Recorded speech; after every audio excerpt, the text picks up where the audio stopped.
जय हिंद दोस्तों, मैं आप लोगों का स्वागत करता हूँ। आज हम जो है प्रैक्टिस सेट नंबर 13 पे आए हैं और इसमें थोड़ा सा आज का लेवल थोड़ा सा जो भी क्लासें अब तक लिए हैं या जो भी मैं प्रैक्टिस सेट इस पे यूट्यूब पे लिया हूँ और उससे थोड़ा सा लेवल आज का ज़्यादा रहेगा।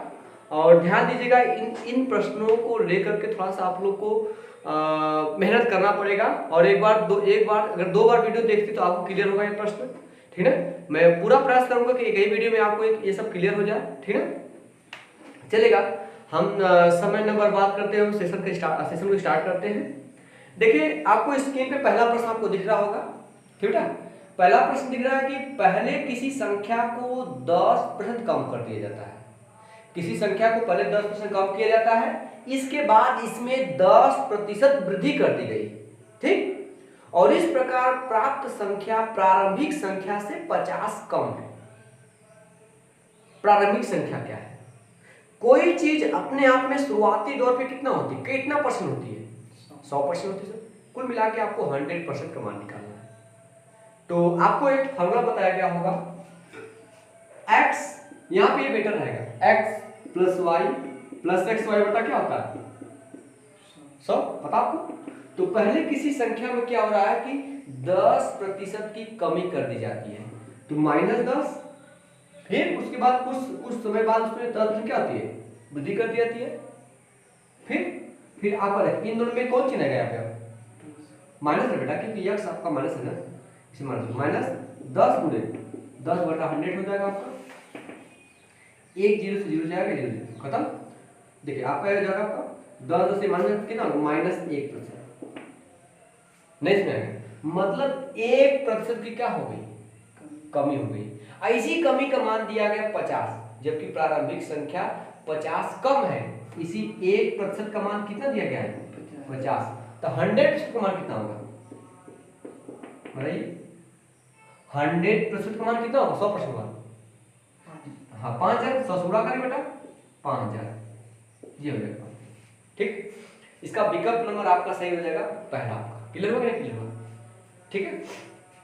इसको आप इस तरह भी कर सकते हैं, ठीक है। तो किसी संख्या को पहले क्या किया जा रहा है, इसको इरेज करते, क्लियर हुआ। किसी संख्या को पहले 10% बढ़ाया जा रहा है, अरे कम किया जा रहा है। पहले आप ये देखिए कि 10% का मतलब होता कितना है, कितना होता है 1/10। अगर कोई संख्या, ठीक है, 10 रही होगी तो अब कितना हो गई होगी 9। उसके बाद वापस उसे 10 से बढ़ाया जा रहा है, ये चीज या प्लस में 1/10 आएगा। तो वही संख्या रही होगी आपकी शुरुआत में 10, अब हो गई 11, नहीं सुना रहा है। इसका गुणा कर ले, 11 9 99, 10 10 में 100, मतलब शुरुआत में संख्या कितनी थी 100, अब कितनी हो गई, कितना कमी हुआ है, एक की कमी। इसी एक का मान क्या दिया गया 50। आपको नीचे वाला वैल्यू पूरा टोटल पहले प्रारंभिक संख्या निकालना है, तो 100 का वैल्यू कितना हो जाएगा 5000। क्लियर हुआ? दोनों किसी तरीके से आप इसको कर सकते हैं, ठीक है। आप लोग समझ में दिक्कत नहीं हो रही है आप लोगों को? चलिए हम और प्रश्न आते हैं, ठीक है। एक दुकानदार अपने ग्राहक से क्रय मूल्य से 15% अधिक मूल्य लेता है, मतलब अपने ग्राहक से 15% ज्यादा लेता है। यदि ग्राहक ने सोफा सेट 9,039 रुपए में खरीदा हो तो दुकानदार ने इसे कितने रुपए में खरीदा है, ये बताना आपको। अच्छा, जो दुकानदार है वो ग्राहक से 15% अधिक मूल्य लेता है बेटा। 15% मतलब होता है 5 या 15, 5 भी नहीं 100। अगर दुकानदार 20 रुपए की चीज में खरीदा है तो बेच कितने रहा है 23 यूनिट में। ऐसे 23 यूनिट में बेचेगा तो इतना रुपए में खरीदेगा कौन ग्राहक, तो ग्राहक खरीद कितना रहेगा 9,039 रुपए में खरीद रहा है। तो कह रहा दुकानदार इसे कितने रुपए खरीदा था, दुकानदार कितने खरीदा है नहीं 20 यूनिट। ये सीपी होगा दुकानदार का, क्योंकि 15% अधिक लेता है, मतलब 3/20, 20 रुपया का चीज है 3 रुपया ज्यादा लेता है इसका मतलब, तो 20 रुपया को खरीदा इसका मतलब। तो 23 यूनिट का मान दे दिया गया, आपको कितने यूनिट का मान निकालना है 20 यूनिट का मान। तो 1 यूनिट का मान निकालेंगे 23 नीचे आएगा, ये 23 हो गया नीचे, अब उल्टे कितना का करेंगे 20, क्योंकि 20 यूनिट का मान निकाला दुकानदार कितने में खरीदा 20 रुपये में खरीदा। आप सोचिए 23 का टेबल तो आपको पढ़ने में थोड़ा समस्या होगी। या इकाई अंक मिलाइए एक बार, इकाई अंक क्या दिया गया, ऊपर देखिए लास्ट में जीरो आने वाला है, एक जीरो, 9 गुना के 18, 8 हो गया। सोचिए 3 में कैसे गुणा करेंगे कि 8 आएगा, 6 से लिखे से, लास्ट में 60 आने वाला है।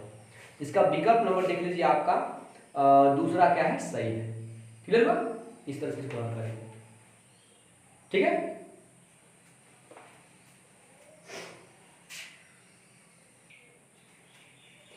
आगे चले हम, चलते आगे, ठीक है। चलिए ध्यान दीजिएगा। अगला प्रश्न आपको स्क्रीन पे दिख रहा होगा। अगला प्रश्न करा है, यदि a पे पावर 2x + 2, ठीक है, a पे पावर 2x + 2 बराबर 1, ठीक है, a पे पावर 2x + 2 बराबर 1, जहां a एक वास्तविक संख्या है तथा a is not equal to 1, a का मान 1 के बराबर नहीं, a का मान 1 के बराबर नहीं है, तब x बराबर आपको बताना कि x का मान होगा क्या। मेरी बात में अच्छा, जब भी किसी राशि में घात का मान निकालना होता है तो याद रखिए आधार सेम होना चाहिए। आधार सेम होगा तभी हम घात में उपस्थित चीजों का मान निकाल पाएंगे, अगर आधार सेम नहीं हो पाएगा तो हम नहीं जल्दी निकाल पाएंगे, ठीक। अच्छा, एक है, आपको पता कोई भी राशि होती है, इधर आधार ए है तो कहीं कहीं इधर भी आधार ए क्या करना पड़ेगा, बनना पड़ेगा।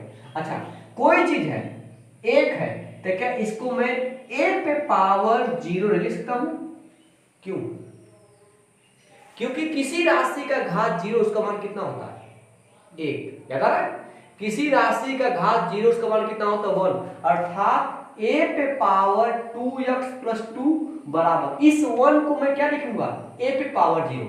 अब आप पूछेंगे सर a के पावर 0 ही क्यों लिखे, क्योंकि हमें दोनों का आधार a करना होगा, आधार से में घात क्या देंगे, अब घातों की तुलना करेंगे तो 2x + 2 बराबर कितना हो जाएगा, ये 2 जाएगा माइनस हो जाएगा -2, ठीक है, 2x -2 हो जाएगा, ये 2 कहां जाएगा नीचे, x मान कितना आएगा -1, ठीक है। इसका सही जवाब आपका हो जाएगा पहला दूसरा विकल्प -1, बी वाला, ठीक है।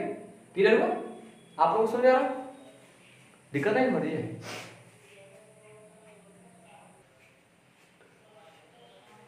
चलिए अगले प्रश्न आते हैं, इसको रेज कर बेटा, चलिए ध्यान दीजिएगा। अगला प्रश्न दिया गया है, रुपया 624 को a, b तथा c में 1/2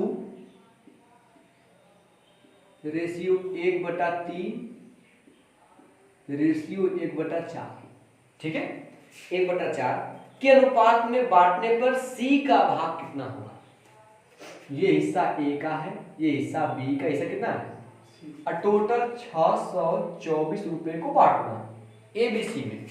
ये अनुपात उल्टा है ना, इसको सीधा करें क्या करेंगे, मैंने आपको अनुपात निकालना बताया था, ये अनुपात उल्टा, इसको उल्टा करने के लिए इनको हम क्या करें, इनके लसन से क्या करेंगे, गुणा करेंगे। 2 3 4 का लसन कितना होता है, ऐसी संख्या जो 2 से भी कटे, 3 से भी कटे, 12 से, आप 12 से गुणा कर दीजिए, तो 12 जब यहां आएगा तो 2 से 12 काटे कितना आएगा 6, 12 जब यहां आएगा तो 3 काटे कितना आएगा 4, 12 यहां कितना आएगा 3, a का हिस्सा a, ये वाला b का हिस्सा, ये वाला किसका हिस्सा c का। आपसे कह रहा c का हिस्सा कितना, c का हिस्सा है कितना 3, कितना में से, टोटल जोड़िए 4 3 7, सॉरी 6 4 10 3 13 में से, और 3/13 निकाला, किसका निकालेंगे आप 624 का, गुणते 624 कर दीजिए आप, 30 काट के कटेगा, 3 का 3 बचेगा 13 चौक के 52, बचेगा 10, जब 10 बचेगा 4 आ जाएगा कितना 104, 13 और 104, 48 दिया कितना जाएगा 144, 3 और 24, 3 चौक को 12, 2 14, 144, तो सी का हिस्सा कितना 144 रुपया। अतः इसका विकल्प नंबर आपका पहला क्या है, सही है। क्लियर है, पहले अनुपात को हम सीधा करेंगे, ठीक है।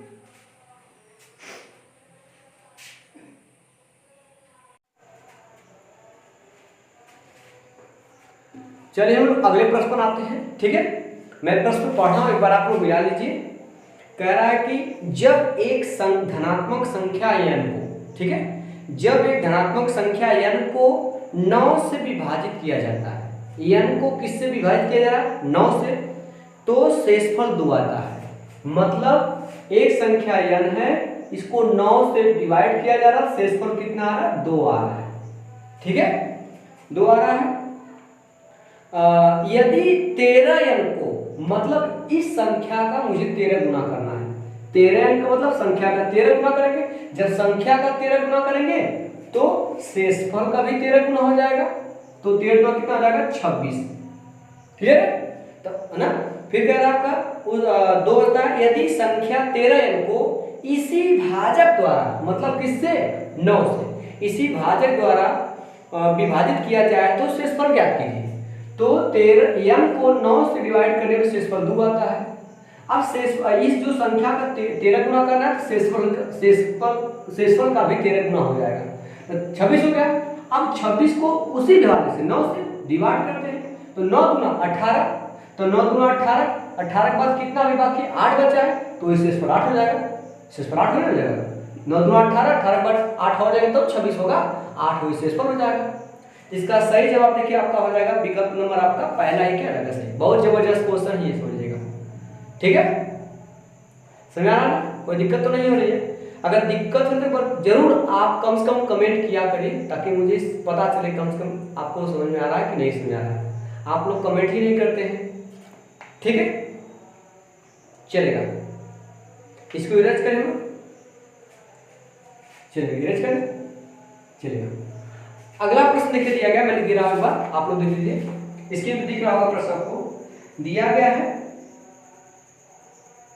0.007 भागे, यहाँ पे क्वेश्चन मार्क दिया गया है, मैं यहाँ पे x लिख रहा हूँ ताकि हल करने में आसानी हो जाए। फिर आपका दिया गया है प्लस 0.006 भागे आपका 0.06 दिया गया है, फिर प्लस 0.08 भागे 0.8 बराबर दिया गया 0.3। तो आपसे पूछ रहा है कि इस यक्स या इस क्वेश्चन मार्क के स्थान पर क्या होगा, सही है। सबसे पहले आपको पता नहीं इसका मतलब भाग देना है, इसको आप लिख सकते हैं 0.007 बटा x कर सकते हैं प्लस, देखिए इसमें दशमलव कितने अंक पर? 3 अंक पे, इसमें दशमलव कितने अंक पर है? 2 अंक पे, तो 3 अंक वाले में 2 अंक वाले भागे दशमलव स्थान घट जाता है, तो 3 में से 2 जाएगा, एक स्थान दशमलव बचेगा, 6 कम 1 बचेगा, 1 अंक पे दशमलव आ जाएगी, मतलब 0.1 आ गया, कोई दिक्कत नहीं है। फिर प्लस ये वाला प्लस, देखिए इसमें दशमलव 2 स्थान पे है, इसमें दशमलव 1 स्थान पे, तो 2 स्थान वाले में जब 1 स्थान वाले से भागेंगे तो 1 स्थान घटेगा, केवल 1 अंक बचेगा, मतलब 1 स्थान बच जाएगा, 8 है कम 8, 1 स्थान तो 0 कितना आ जाएगा 1, कोई दिक्कत नहीं है, बराबर आ गया 0.3। अब देखिए इन दोनों जोड़ेंगे 0.1 0.2, उस 0.2 को उधर भेज रहे हैं हम, ठीक है, ये 0.007 बटे x, कोई दिक्कत तो नहीं हो रही है, ये 0.1 तो 0.2 हो जाएगा 2, उसको उधर भेज देंगे तो 0.3 है, इसमें से 0.2 घटाएंगे तो 0.1 बचेगा, तो लेकिन 0.1 आपको यक्स का मान निकालना है, ये कहाँ आएगा? नीचे आएगा, तो 0.007 बटा 0.1 बराबर x, केवल 1 से भाग देने में कोई परिवर्तन नहीं होगा, केवल 0.1 स्थान कम होगा, क्योंकि दशमलव ऊपर 3 स्थान है, नीचे 1 स्थान है, 1 स्थान दशमलव कट जाएगा तो बचा 2 स्थान, तो 2 स्थान दशमलव आ गया 0.07, 1 से भाग देने में कोई परिवर्तन नहीं होगा, यक्स का वैल्यू कितना आ गया? 0.07। इसका देखिए जवाब आपका विकल्प नंबर क्या है? 4 सही है, समझा ना? कोई दिक्कत तो नहीं हो रही आप लोगों को, ठीक है, एक बार आप देख लीजिएगा, कोई दिक्कत हो तो बता दीजिए, ठीक है। आगे चला जाए, चलिए ध्यान दीजिएगा, ठीक है, इसको इरेज कर दे। आज बारिश शाम को बहुत हो रही है, ठीक है, चलेगा। आगे हम चलते हैं। एक प्रतियोगिता, दिख रहा है प्रश्न आपको इसमें, एक प्रतियोगिता परीक्षा में सेक्शन ए से ए में 80% विद्यार्थी उत्तीर्ण हुए। उत्तीर्ण होने का मतलब पास हुए। सेक्शन बी से 77%, जबकि दोनों सेक्शन में 18% अभ्यर्थी अनुत्तीर्ण हैं। सेक्शन ए और सेक्शन बी में पास हो रहे हैं, लेकिन दोनों में कुछ बच्चे क्या हो रहा है, अनुत्तीर्ण मतलब फेल हो रहे हैं। तो यदि दोनों सेक्शनों में 1425 छात्र उत्तीर्ण हुए हैं, क्या हुए, 1425 छात्र उत्तीर्ण हुए हैं, तो प्रतियोगिता परीक्षा में उपस्थित कुल छात्रों की संख्या। कोई चीज अपने आप में 100% होती ना होती है, सभी लोग जानते हो, कोई चीज अपने आप में 100% होती है। जब कुल टोटल पूछे, मुझे 100% का वैल्यू निकालना है, ठीक है, चलेगा। तो सेक्शन में कितने परसेंट विद्यार्थी उत्तीर्ण, 80%। अनुत्तीर्ण कितने रहेंगे, आप अनुत्तीर्ण को फोकस दिए, जो दोनों में कह रहा है उसी फोकस करेंगे, जो दोनों में कह रहा है उसी को फोकस करेंगे, ठीक है। तो सेक्शन ए और सेक्शन बी, सेक्शन ए में 80% उत्तीर्ण हुए, अनुत्तीर्ण कितने होंगे आपके, 80%, अनुत्तीर्ण 20 हुए होंगे। और बी वाले में, सेक्शन बी में 77% उत्तीर्ण, अनुत्तीर्ण 23% होंगे। लेकिन एक चीज है, 18% दोनों में अनुत्तीर्ण हुए, 18% दोनों में अनुत्तीर्ण हुए, तो क्या करेंगे हम लोग, ये भी अनुत्तीर्ण, ये भी अनुत्तीर्ण, दोनों को जोड़ेंगे, ये दोनों कॉमन है, जिसको क्या करेंगे, बाहर अनुत्तीर्ण विद्यार्थी निकालेंगे, ठीक है। अनुत्तीर्ण विद्यार्थी कितने निकालेंगे, 20। ये दोनों, ये तो केवल ये ए सेक्शन ए से अनुत्तीर्ण हुए, ये केवल 20 से अनुत्तीर्ण हुए हैं। अब 18% दोनों से हुए, तो कॉमन वाली चीजें एक बार निकाल दें हम लोग, ठीक है। तो क्या करेंगे, दोनों जोड़ेंगे, इसको माइनस कर देंगे, इसको जोड़ेंगे, ये 20 और 43 होगा, 43 में से 18 घटाएंगे, आपका कितना आएगा, 13 में से 8 जाएगा 5, 3 में से 2, 25% ये अनुत्तीर्ण हुए। क्या हुए, क्योंकि मैंने अनुत्तीर्ण पे फोकस किया है, तो ये अनुत्तीर्ण हुए, क्या हुए, अनुत्तीर्ण, ठीक है, अनुत्तीर्ण हुए। तो पास कितने हुए, मतलब उत्तीर्ण कितने हुए, क्योंकि जो आपको 1440 कितना, 1425 दिया गया, ये उत्तीर्ण दिया गया। अगर 25% अनुत्तीर्ण होंगे, उत्तीर्ण मतलब पास कितने होंगे, 75% हुए होंगे, नहीं होंगे। इसी 75% का वैल्यू दिया गया है 1425 दिया गया है। आपको पूरे छात्र निकालना है, 100%, इसको 100 करना है। तो पहले 3 से भाग कर इसको 25 कर लीजिए, तो 3 से डिवाइड करेंगे इधर, तो 25 जाएगा, थोड़ा डायरेक्ट मिलेगा, तो 3 से इधर भाग करना पड़ेगा मुझे, ये 25 गया, 25 को 100 बनाना, तो क्या करेंगे आप, 4 से गुणा करेंगे, 25 चौका 100, तो 4 से गुणा कर दीजिए, इसी को हल कर लीजिए। देखिए 3 चौके 12, बचेगा आपका 2, यहाँ जाएगा आपका 22 हो जाएगा, 3 7 21, बचेगा 3 बचे 15 मोटे 4, 400 और 4 गुना 1600 हो जाएगा, होगा 1600। अब 75 से कितना 300 हो जाएगा, कुल मिला के हुआ कितना 1900। आपको गुणा करना, 4 गुणा कर दिए, 4 पंजे 20, 4 चौक 16, 16 4 पंजे 20 तो 0, हासिल हो जाएगा आपका 2, 4 से 28 30, हासिल 3, 4 चौक 16 3 19, तभी आएगा, ठीक है 19। मतलब टोटल विद्यार्थी कितने 1900 सॉरी, हाँ ठीक सही है। इसका विकल्प नंबर आप कौन सा देगा, 103 का, सॉरी विकल्प नंबर देखिए आपका सी सही है, कोई दिक्कत नहीं है।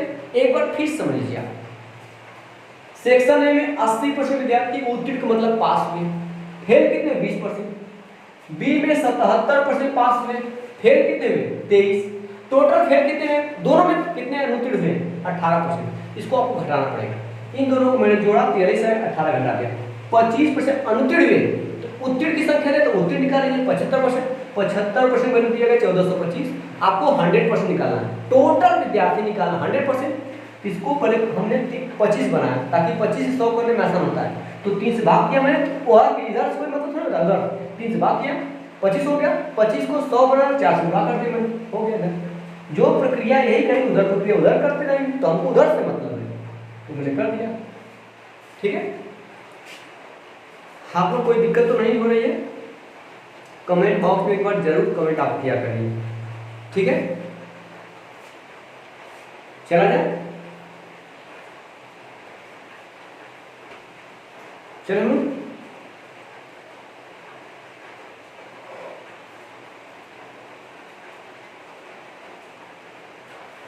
आगे जो प्रश्न आने वाला बहुत ही लाजवाब प्रश्न है, ठीक है, ध्यान दीजिए आप लोग। चला जाए, इसको रेज कर दे, हो गया। चलिए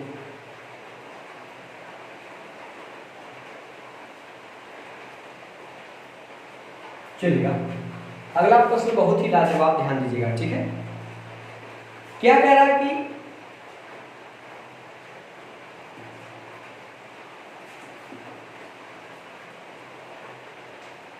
तीन व्यक्ति, ठीक है, तीन व्यक्ति ए बी सी 5 संबंधी 10 संबंधी 12 के अनुपात में एक व्यापार में निवेश किया।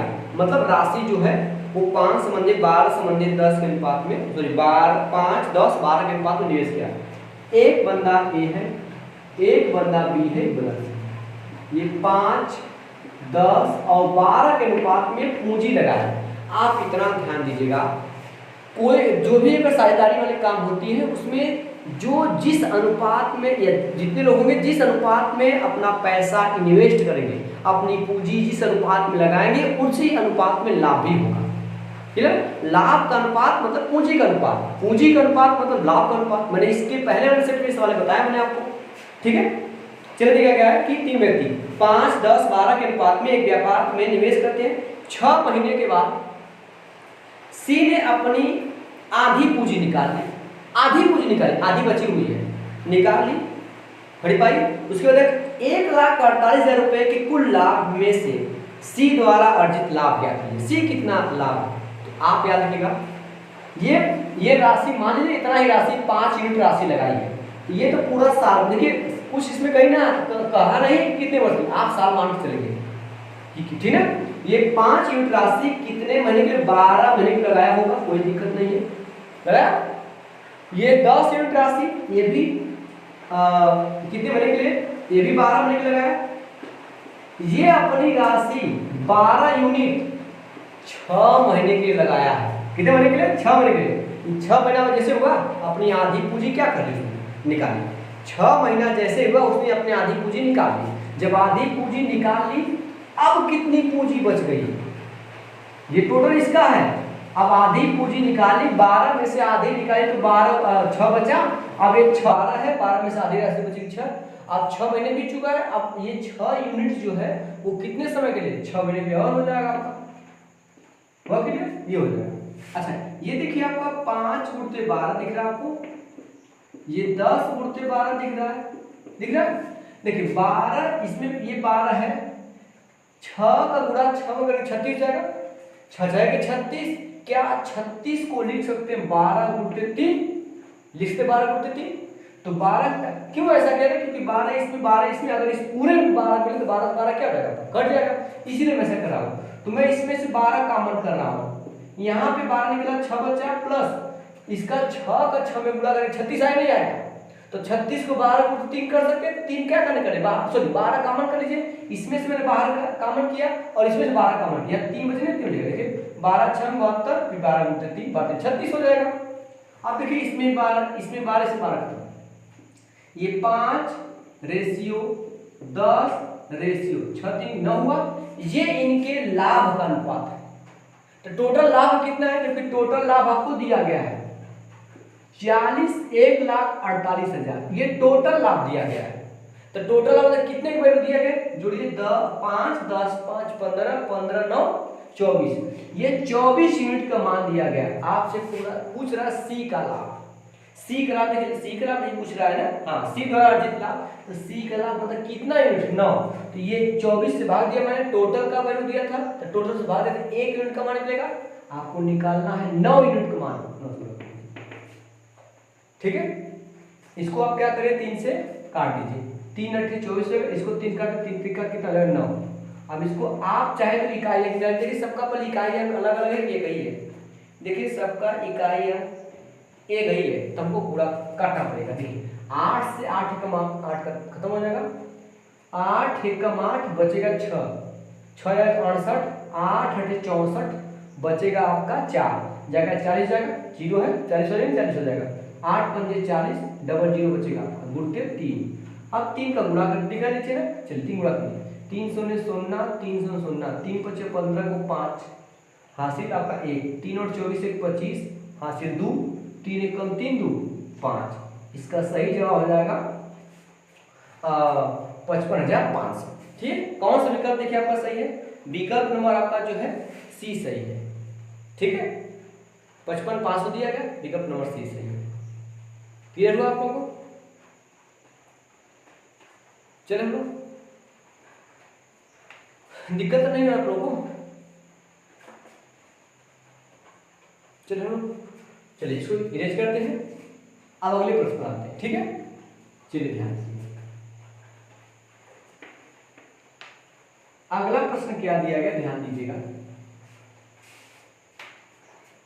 अगला प्रश्न दिया गया है कि 4 व्यक्ति एक काम को 12 दिनों में कर सकते हैं। क्लियर हो? 4 व्यक्ति एक काम को 12 दिनों में कर सकते हैं। अगर व्यक्तियों की संख्या 2 घटा दी जाए, अब व्यक्ति 2 कम हो जाए, तो वे असल काम के 1/4 काम को कितने दिन पूरा करेंगे? चलेगा, पहले कितने दिन? एक व्यक्ति एक काम को,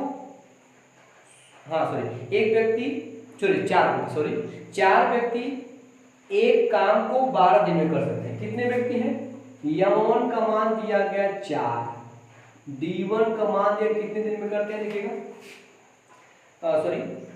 4 व्यक्ति एक काम को 12 दिन में करते हैं। कितने दिन में? 12 दिन में करते हैं। ठीक है, अगर व्यक्तियों की संख्या 2 घटा दी जाए, मतलब M2 का वैल्यू कितना रहेगा? 2 कम कर दें, 4 है 2 कम कर 2 ही बचेगा, M2 का मान 2 दिया गया। तो वे असल में काम के 1/4 भाग को कितने दिन पूरा करेंगे? आपको D2 पूछ रहा है कितने दिन पूरा करेंगे काम के 1/4 भाग को। अगर W1 मान लीजिए टोटल काम आपका 1 है, आप कुछ भी काम है कोई दिक्कत नहीं, ऐसी संख्या में निकालिए, इसका हम 1/4 निकाल सकते हैं, उससे कोई फर्क नहीं पड़ेगा। अगर 1 मानेंगे W1 तो W2 1/4 कराना, उसको 1/4 काम कराना है। अगर यहाँ 4 मानेंगे तो 1 हो जाए, क्या दिक्कत है? जैसी आपकी इच्छा। ठीक है, टोटल काम कुछ मान सकते हैं। आपको पता है M1 D1, अगर समय होता कितने घंटे तो H1 लिखते, H1 तो है नहीं, बटा W1 बराबर क्या है आपका M2 D2 बटा क्या होता है W2। M1 का मान 4, D1 का मान 12, नीचे टोटल काम 1 है, पहले वाला काम बराबर M2 का मान 2 हो जाएगा, D2 आपको निकालना है, नीचे W2 1/4, 1/4 इधर कर दीजिए आप, सही है। तो 4 गुणते 12 सही है, गुणते 1/4 आएगा, सही है। तो 4 देखिएगा इधर आपका हो जाएगा 2 गुणते D2, दिख रहा नीचे ना, ठीक है। या तो ऐसा मत करिए, यहाँ से पहले काट के छोटा ही कर लीजिए आप लोग, ठीक रहेगा। 2 एकम 2, 2 छक्के 12, 6, ये 4 गुणा करेंगे, 4 गुणते 6 और गुणते 1/4 आएगा। उधर आपका D2 बचेगा आपका D2, ये 4 से 4 कैंसिल 6 हो जाएगा, मतलब D2 का मान कितना आ गया 6। तो 1/4 काम कितने दिन पूरा करेंगे? 6 दिन में पूरा करेंगे। ठीक है, इसका सही जवाब देखिए आपका दिया गया है विकल्प नंबर आपका डी वाला, ठीक है, 6 दिन दिया गया। क्लियर हुआ? चलो कोई दिक्कत तो नहीं हो रही आप लोगों को? चलिए आगे चलते हैं। ठीक है, इसको कर दिया जाए। चलिए अगला दिया गया है, अगला सवाल देखिएगा, दिया गया प्रश्न दिख रहा है आपको, आप लोगों को करा एक मिसाइल, ठीक है, एक मिसाइल 1260 किलोमीटर प्रति घंटा की गति से चलती है, 1 सेकेंड में वो कितने मीटर की दूरी तय करेगी? ये तो काफी आसान प्रश्न दिख रहा है। एक मिसाइल की चाल दिया गया है 1260 किलोमीटर प्रति घंटा, इसका मतलब कि 1260 किलोमीटर 1 घंटे में जाती है। एक कह रहा है कि बताइए एक सेकेंड में वो कितनी दूरी तय करेगी? तो आप इसकी चाल को मीटर बटा सेकेंड में व्यक्त कीजिए, क्योंकि आंसर भी आपका मीटर में दिया गया है। आपको पता है कि जब 4 किलोमीटर प्रति घंटा में होता है तो उसको मीटर बटा सेकेंड में बदलने के लिए 5 से क्या करते हैं, 5/18 गुणा करते हैं, ये हो गया मीटर पर क्या रहेगा सेकेंड। 18 एकम 18, 18 7 126 होता है, पता आपको? 18 सतह 126, ये 0, 5 सतह 35, 350 मीटर पर सेकेंड। पर सेकेंड मतलब प्रति सेकेंड, तो 350 मीटर जाएगा। ठीक है, 350 मीटर। देखिए विकल्प नंबर आपका सी सही है। ये प्रश्न काफी आसान था। ठीक है, चलिएगा, हो गया आपका। चलिए हम लोग इरेज करते हैं। अब हम लोग जो आते हैं अगले प्रश्न, एक प्रश्न बहुत ठीक ठाक दिया गया है। ठीक है, देखिए कह रहा है कि आपको स्क्रीन पे प्रश्न आपको दिख रहा होगा, किसी वर्ग की भुजा में 20% की वृद्धि करने पर, किसी वर्ग की भुजा में 20% वृद्धि करने पर उसके क्षेत्रफल में कितने प्रतिशत की वृद्धि होगी। तो इसको हम दो तरीके से लगा सकते हैं। मैं दो तरीका आपको बताने का प्रयास कर रहा हूँ। ठीक है, पहला तरीका है, देखिए वर्ग की भुजा में 20% वृद्धि की जा रही है, तो वर्ग की भुजा में 20% वृद्धि की जा रही है, इसका मतलब भुजा, ध्यान सुनिएगा, भुजा अगर 100 रहा होगा तो 100 से हुआ कितना होगा 120, आप काट के छोड़ा कर दीजिए, हुआ तो 2 पंजे 10, 2 छके 12, मतलब उसकी भुजा 5 से कितना करें 6। आपको पता है कि जो क्षेत्रफल होता है किसका, वर्ग का, वो होता है भुजा स्क्वायर। क्या होता है भुजा, अगर इसका स्क्वायर करें तो क्या मिलेगा, इसका स्क्वायर कर दें तभी तो आपको क्षेत्रफल मिलेगा, तो भुजा का स्क्वायर कर दें तो क्षेत्रफल क्या होगा, भुजा का स्क्वायर क्या होगा, भुजा स्क्वायर, तो इसका स्क्वायर करते हैं तो 5 × 5 = 25 हो जाएगा, 6 × 6 = 36, क्लियर हुआ। तो मतलब जो क्षेत्रफल है पहले रहा होगा 25, 25 से कितना होगा 36, तो 25 से बढ़ा कितना 11 बढ़ा, कितना से 25 से। ठीक है, आपको पता है 1/25 कितना परसेंट, 4%, 11/25 मतलब 11 4 का गुणा कर दे 11 में, 11 तो 44%। नहीं समझ आ रहा तो आप क्या करिए 100 से गुणा करिए, अपना फंडा अपनाइए, 25 चौका 100, 11 44%, मतलब उसके क्षेत्रफल में कितने प्रतिशत वृद्धि हुई, 44% की वृद्धि हुई। एक तो तरीका आपका ये है, ये आपका फर्स्ट केस है। अगर देखा जाए सेकेंड, आपको एक फॉर्मूला बताया होगा, x + y + x y/100। ठीक है, तो क्षेत्रफल क्या होता है, भुजा गुणे भुजा, जब किसी चीज का 2 बार गुणा किया तो इसका मतलब वो सक्सेसिव हो रहा है। ठीक है, तो यहाँ पे ये हो जाएगा आपका वर्ग जिसकी प्रत्येक भुजा, अगर इसकी भुजा ये a है तो ये भी a होगी, दोनों सेम होती है, तो मतलब ये लंबाई भी सेम चौड़ाई भी सेम, तो लंबाई में 20% वृद्धि हुई, चौड़ाई में 20%, दोनों सेम ही है। यहाँ पे आपका 20 × 20 पूरा बटे 100 हो जाएगा आपका, तो 20 20 40 से निकल के आएगा, ये डबल जीरो कैंसिल, 2 दूना के 4, कितना आपका 44% आ गया। आप ऐसे भी निकाल सकते हैं। ठीक है, जिस तरह से आपका आपकी इच्छा करे उस तरह से आप निकाल सकते हैं, दोनों के सही है। इसी चीज को कई जगह लिखा होता आपका 2x + x²/100, इसी चीज को लिखा जाता है। जब एक माप दो मतलब सॉरी जब किसी भी आकृति में उसकी लंबाई या चौड़ाई सेम होती है, उस कंसेप्ट में 2x + x²/100। अगर त्रिज्या की बात करेगा वृत्त की, कि एक वृत्त की त्रिज्या मैंने 20% वृद्धि कर दी, तो उसके क्षेत्रफल कितना होगा, तब भी वही लगेगा। किसी भी वृत्त की त्रिज्या में 20% वृद्धि कर दी गई, तो त्रिज्या में 20% वृद्धि हुई है, तो उसके क्षेत्रफल में तभी वही बात होगा, तो 2r + r²/100, 2r मतलब 20 गुना के 40 हो जाएगा आपका, प्लस ये 20 का स्क्वायर होगा 400, और नीचे आपका 100 है, तो आपका डबल जीरो कैंसिल, तो 4 बचा 40 और 44 तभी आएगा। मतलब दोनों तरीके से हम लोग लगा सकते, सब एक ही है, बस उसको अलग अलग तरीके से लिखा गया है। चीजें क्लियर हुई हम लोगों को, ठीक है, चलो जाए।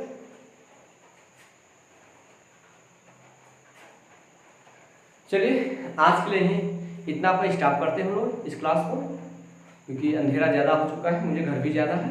ठीक है, और याद रखिएगा जो है आप लोग मेहनत करते रहिए, और मेहनत जितना करेंगे उतना ही मेहनत आपकी रंग लाएगी जरूर। भरोसा रखिए आप ऊपर वाले पर, जितना आप मेहनत करेंगे उसका रिजल्ट आपको जरूर ईश्वर देगा। ठीक है, अगर आप ईश्वर को मानते होंगे तो आप मेहनत को भी मानिए, आप जितना ज़्यादा मेहनत करेंगे उतना ही आपकी सफलता आपके करीब आएगी। अगर मेहनत नहीं करेंगे आपकी सफलता आपसे दूर होती चली जाएगी। सफलता बलिदान मांगती है, ठीक है। तो ये जो दिन रात है आप इसको एक करिए, और इस समय आप अपने आँखों को थोड़ा दर्द होने दीजिए, उसको बर्दाश्त करिए, ताकि बस 23 तारीख के बाद आपका पेपर अगर जिस शिफ्ट में हो जाएगा, ईश्वर करे उस शिफ्ट में आपको पेपर में बैठे तो आपको हूबहू जो पढ़े हो वैसा ही मिले, ताकि आप आसानी से और तहे दिल से उसको आसानी से हल कर सके। ठीक, चलिए आज के लिए इतना ही, धन्यवाद।